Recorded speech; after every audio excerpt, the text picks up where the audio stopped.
So let's begin by talking about the definition of location.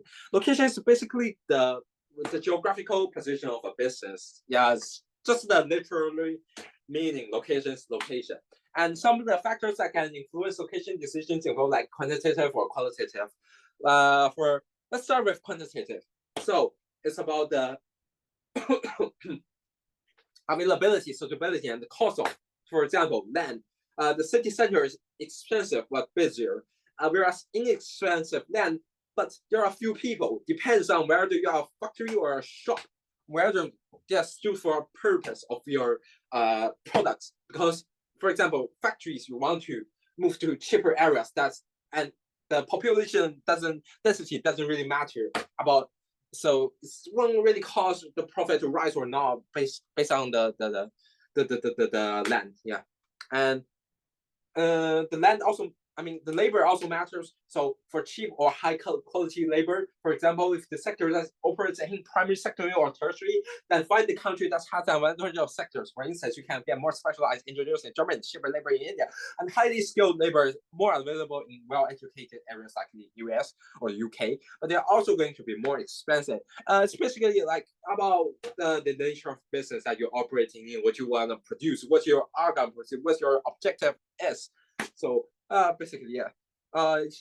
For example, like Vietnam is the largest producer in Nike footwear due to the low cost of labor, and the consumers also matters whether they're near to consumers and making it more convenient.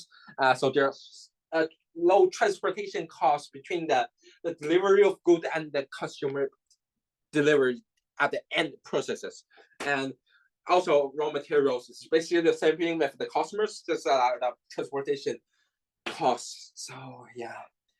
And another thing is the government's incentives and limitations. The governments will maybe they'll give you subsidy or tax based on the location that you're operating in.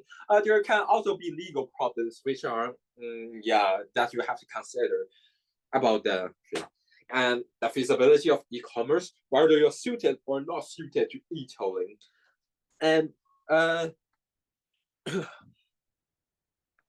moving on to qualitative factors. So qualitative factors basically they're not quantifiable, so they cannot be measured by numbers. And for example, the management's preferences.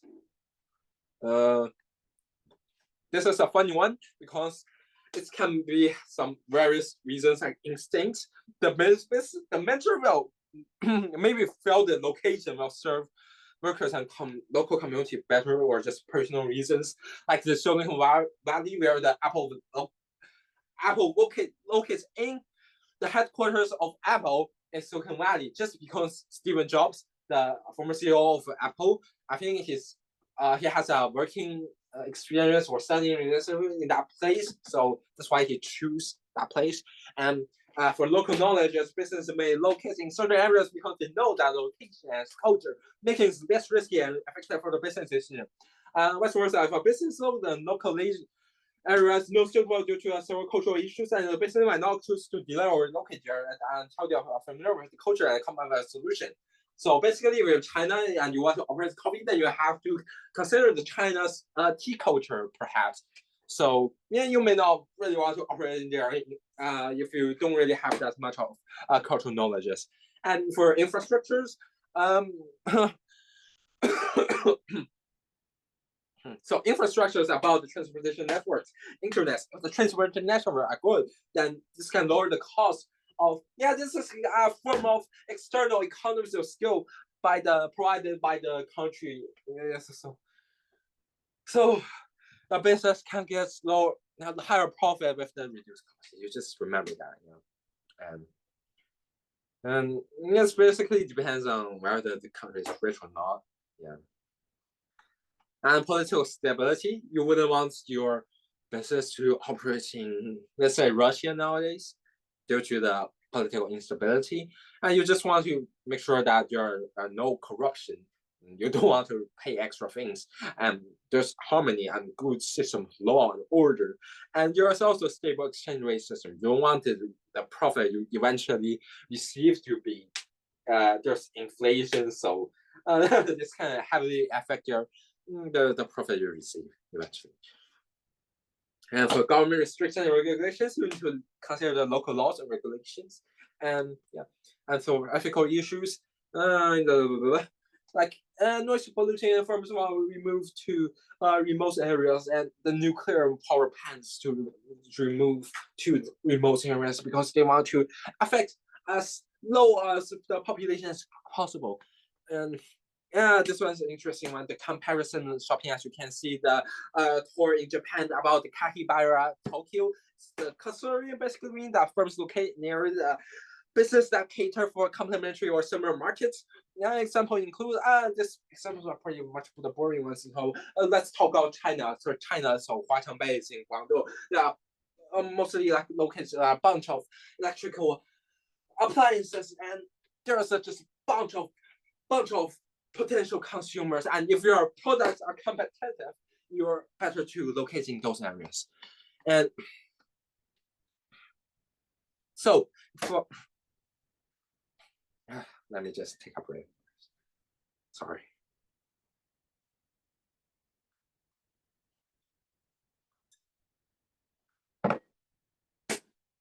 Let's begin. So for outsourcing, subcontracting, it's about. So what is the definition of outsourcing? It's about delegating a specific business activity to an external service provider within the same country. Some of the advantages involves cost saving, access to specialization, increased flexibility, focus on other competencies. And for disadvantages, the quality control is low.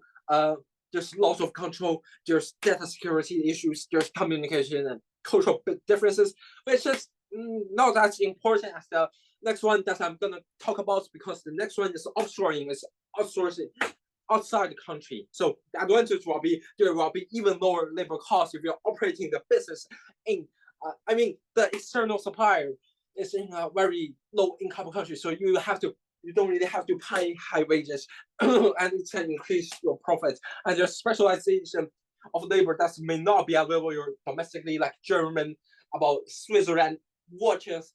And there's also, you can guarantee a 24.7 hours of operations in different time zones. And you can gain local market insights within the country that your external supplier is operating in. Some of the disadvantages involves communication language differences. It's about quality and control. The quality control can be challenging. Those people may not choose to follow your standards, and can be inflexible to control the standard if there's any variations. And the communication and language differences will be much more severe. For example, if you're operating in Vietnam, your headquarters in America, there will be a lot of issues in communication. You just know it. So basically self-explanatory.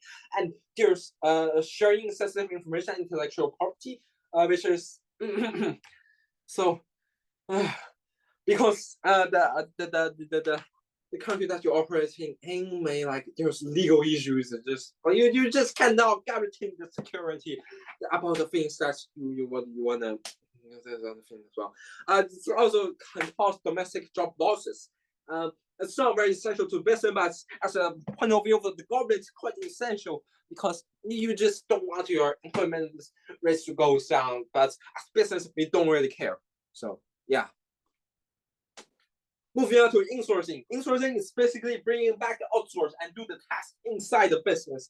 The advantage involves cost control, eliminates needs and pay externally, and quality control, easier to establish own standards. There's also flexibility, knowledge and skill retention, so much advantages, remember all of this. And there's also reshoring, which is bringing back its offshore production activities to its home country. So insourcing is the same country, whereas the reshoring is the external country. So there's cost considerations, like if the foreign country is there is rising costs, you may want to just to get more profit. You want to operate in domestic, and you want to keep the quality control. Basically, just all the disadvantages I previously mentioned with outsourcing and offshoring, but you convert them into advantages now, because that reverse things. Do you just remember that so the test will be easier for you to remember all of this the knowledge I've said so far about disadvantage advantage.